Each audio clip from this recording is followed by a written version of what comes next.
আপনারা সকলেই জানেন ওষুধের দাম যেভাবে বৃদ্ধি হয়েছে তার প্রতিবাদে বাংলার জননেত্রী আমাদের প্রিয় মুখ্যমন্ত্রী এবং আমাদের সর্বভারতীয় তৃণমূল কংগ্রেসের যিনি মূল চেয়ারপারসন মমতা বন্দ্যোপাধ্যায় তিনি বলেছেন, তিনি প্রেস কনফারেন্স করেছেন, বলেছেন যেভাবে ওষুধের দাম বৃদ্ধি হয়েছে সাধারণ মানুষের নাগালের সীমা ছাড়িয়ে যাচ্ছে। আমরা দেখতে পাচ্ছি যে কেন্দ্রীয় সরকার তাদের এই জনবিরোধী নীতির ফলে আজকে মানুষের কোনো ভালো হয়নি।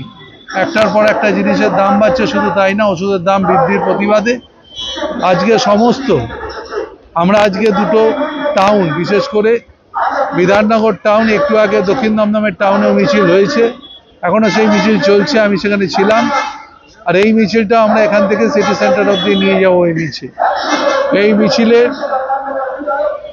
আমরা একটাই স্লোগান দেবো যে ইমিডিয়েট ওষুধের দাম বৃদ্ধি যেটা হয়েছে সেটা কমাতে হবে। বিশেষ করে স্বাস্থ্য বিমার ওপর যেভাবে জিএসটি চাপিয়ে দেওয়া হচ্ছে, একটা ষড়যন্ত্র হচ্ছে। তা আমি মনে করি এর প্রতিবাদে মানুষ আজকে রাস্তায় নেমেছে এবং আমাদের তৃণমূল কংগ্রেস মমতা ব্যানার্জির নির্দেশে আজকে মিছিল করছে। এই মিছিলে আমরা একটাই স্লোগান, ওষুধের দাম কমাতে হবে। জনবিরোধী নীতি বিজেপির, সেটাকে প্রত্যাহার করতে হবে অবিলম্বে। বিজেপি সরকারকে আমরা বলি এই জনবিরোধী নীতির বিরুদ্ধে লড়াই আমাদের জারি থাকবে, লড়াই হবে। তৃণমূলের গোষ্ঠীদ্বন্দ্বের রাজারহাট এই মুহূর্তে উত্তপ্ত, 4 রাউন্ড গুলি চলেছে অভিযোগ এবং